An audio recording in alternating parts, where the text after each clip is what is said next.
Another week, another game, and last week we beat Crash Bandicoot 1, so that means we're heading straight into Crash Bandicoot 2. And to be truthful, this is my favorite Crash Bandicoot, but I'm interested to see how my views change after playing Crash 3, after Crash 2, after Crash 1. So, let's get all of this dumb stuff out of the way and hop straight into a PlayStation classic.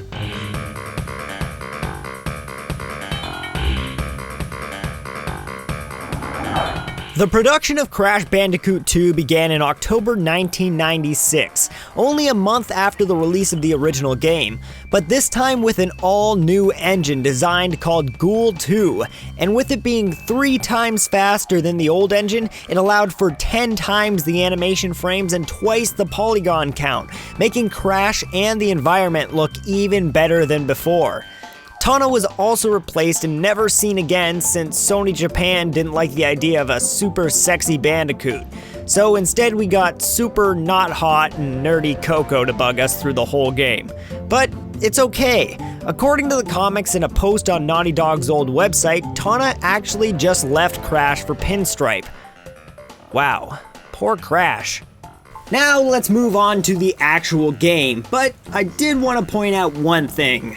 I think they may have gone a little overboard with the cover. I get how the whole 3D thing can be kind of cool, but I don't know. It doesn't work out all the time, and you kind of need the perfect lighting and the right angle to make it work. I guess when it does work, it looks cool, but most of the time it just kind of looks bad. It doesn't really matter, it's just a cover, but it's still something I wanted to point out. Crash 2 starts off with a bit of a story, continuing right from the end of Crash Bandicoot 1, having Cortex fall from the sky and land in a cave, finding a new form of power known only as the Power Crystal. He uses these power crystals to power a space station he has made to stop a disaster that will destroy the world. But he needs more crystals and kidnaps Crash to help him find the 25 crystals he needs to stop the planets from aligning and destroying the world. But by this point, it's kind of obvious already that Cortex has something else planned with these crystals, since you know the title of the game is Cortex Strikes Back, not Cortex is a totally cool and chill guy to hang out with. But even with that knowledge, we have Coco and Brio warn us that Cortex is actually bad and to be careful around him. And I just have to say, these new cutscenes and voice actors are fantastic.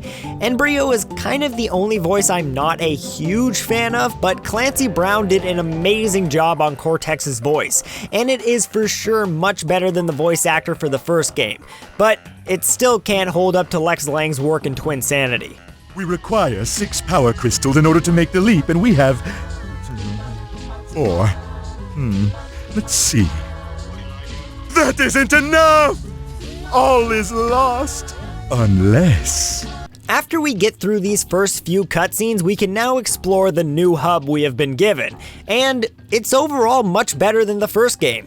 Instead of putting us on a map and moving us linearly through levels in a Donkey Kong Country fashion, we can now select between any of the 5 levels available in this warp room, giving us some variation in how we play, even though we do have to collect all the crystals in these levels to continue. Above each door, you will find the name of the level and a few imprints that show you what exactly can be found in that specific level, whether it be 1 crystal and 1 gem, or 1 crystal and 2 gems, helping you know what you have left to do in each level.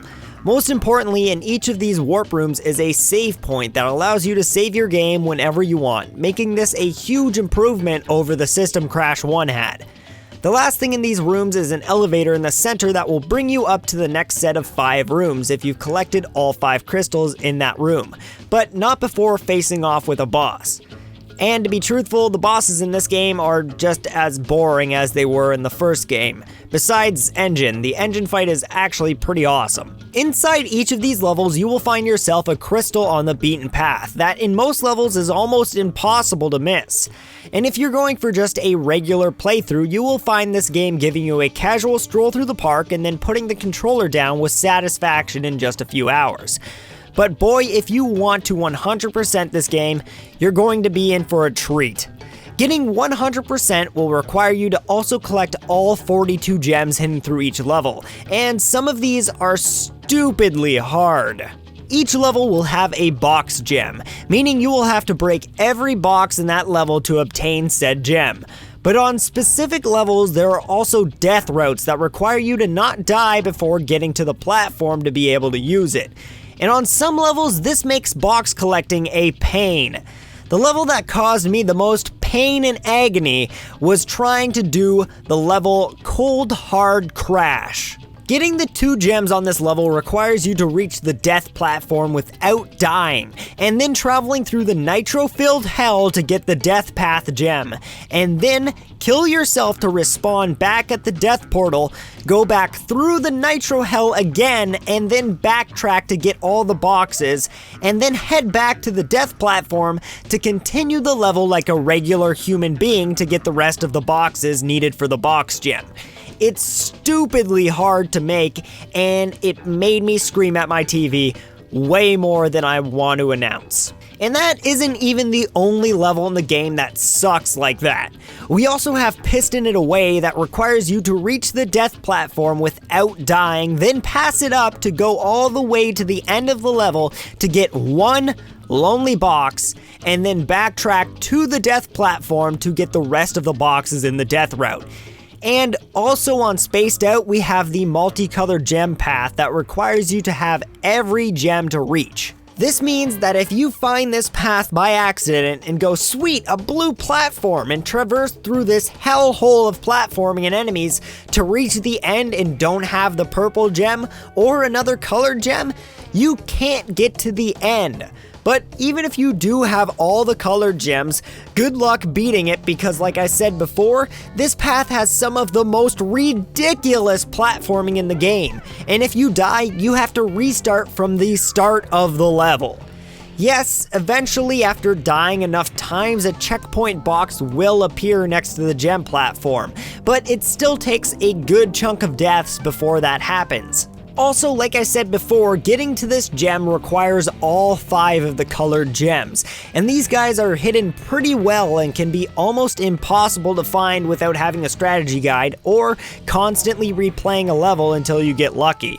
The blue gem, for instance, requires you to go through the first level without breaking a single box. Others require you to go to secret warp points and levels, jump on fake nitro crates, and even finding a secret path behind a fake wall. Thankfully though, Crash controls really well in this game, allowing you to get through these areas much easier than they would have been with Crash 1 controls. Plus, some versions of the game thankfully have analog controls, which at times can feel kind of messed up, but for the most part work very well. We also have a whole slew of new features in Crash 2, like the fan favorite Nitro boxes, that when touched will instantly explode, causing horrible death. The other new box we have is the Steel Crate that can only be destroyed with one of Crash's new moves, the Body Slam. You really don't see these crates all too much throughout the game, and they're really just used as a way to make getting box clear gems that much more tedious. Crash can also do a power slide that allows him to jump a bit higher and jump a bit further, or to just crawl under boxes. The last move Crash has is a super jump, which gives you even more height than sliding by just crouching and then jumping afterwards. Though I'd never really found myself using this move too much, since the only boxes out of reach I usually just hit with a body slam. Returning to the game are also rideable animals and chase levels, but in this game we get to ride on super cute polar bears, and instead of just running from boulders, now we also have horrifyingly nightmare-inducing giant polar bears to deal with. Plus, we have 2 new vehicles that can be used, including a jet ski to travel over water and a jetpack that controls like garbage. Yeah, if you're not playing 100% and are just flying straight through the level, it's okay, but if you want to collect any of the boxes, putting yourself into the exact position to hit the box can be kind of stupidly hard. The one thing that is a bit upsetting is that Crash 2 has a lack of level variation, with a lot of repeating themes and not enough new level ideas thrown in. Level background ideas get kind of stale and boring after a while, but don't get me wrong, the levels we do have are some fantastic and beautiful creations, and just looking at the work put into them is amazing. Plus, seeing all the new animations all the enemies and Crash have get everything that much more emotion, and give the game a much more lively feel than before.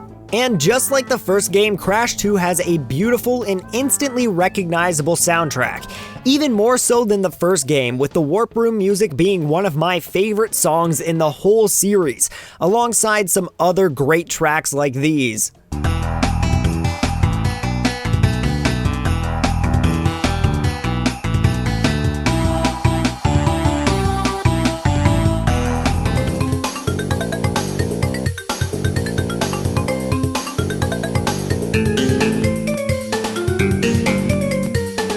Crash 2 was a game in the series I wasn't able to visit till much later down the line, but it was for sure a fantastic experience that I did enjoy when I was able to, and I still very much enjoy today, even after some of those gem routes. But hey, at least it was a bit more worth it than the first game this time. At least we get to blow Cortex out of the sky with a giant laser. Crash Bandicoot 2 is a fantastic game, but to be truthful, it's not the game I'm the most excited to review. Now, that goes to Crash Bandicoot 3 next week, because, well, it was the very first Crash Bandicoot game I ever played, and, well, the whole reason I bought a PlayStation. So yeah, I'm pretty excited for next week. Also, I'm excited to announce that I have rebooted my Let's Play channel, and the first game on there that will be up right now is Crash Twinsanity. So if you want to watch my Crash Twinsanity Let's Play, don't forget to click the link wherever it is on the screen, or in the description. But until then, I'll see you guys in the next video. I just have to give a huge thanks to my Patreon supporters, because without you guys, I would not be making the content I am right now. So a huge thanks goes out to Jeremy Olivo, Rob Liberty, Brad Moore, Andre Droulard, Thomas Bethel, and the YouTubers Craig Trey, Whata James, After End Media, and Legend Gary. Also, go check out Legend Gary's new video on Guacamelee. It's pretty awesome. Don't miss it. Check the link above right now to go check it out.